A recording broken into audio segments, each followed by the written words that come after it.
Peter, you're head of experimental neurology at the Institute's Neurosciences division. What work have you been involved in? Well, the Neurosciences division is concerned with aspects of aviation medicine which involve the central nervous system. And in the past, we've covered topics such as high-altitude decompression in Concorde, the effects of stresses such as vibration and acceleration on CNS activity, and we've also looked at stress in pilots during takeoff and landing. I know you're looking at the moment at sleep disturbance. What have you been finding there?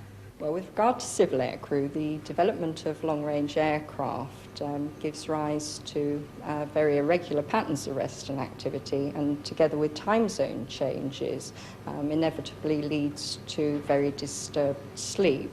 Our particular interest is to develop work schedules that will allow an acceptable sleep pattern, even though this may not be the usual diurnal cycle of sleep and wakefulness.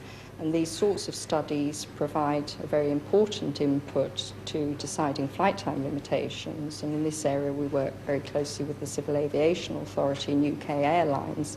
And we've also collaborated with foreign airlines in worldwide cooperative studies. And what about the military area?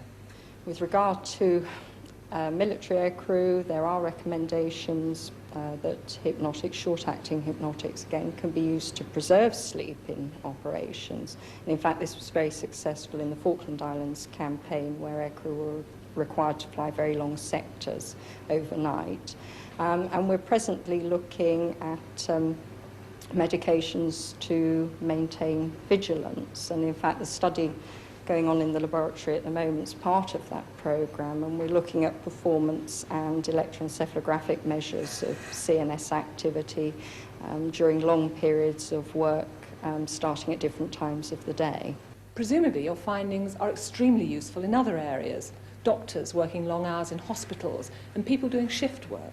Yes, there's two aspects of work in the division. I mean, our work on irregular rest and activity, the principles involved in that can be applied to many shift work situations, and in fact, as well as advising aircrew, we have advised engineers and so on, and equally, yes, hospital doctors could benefit from some of our findings. With regard to safe use of drugs by aircrew, again, this has implications for anyone involved in skilled activity or even driving a car or operating machinery at work.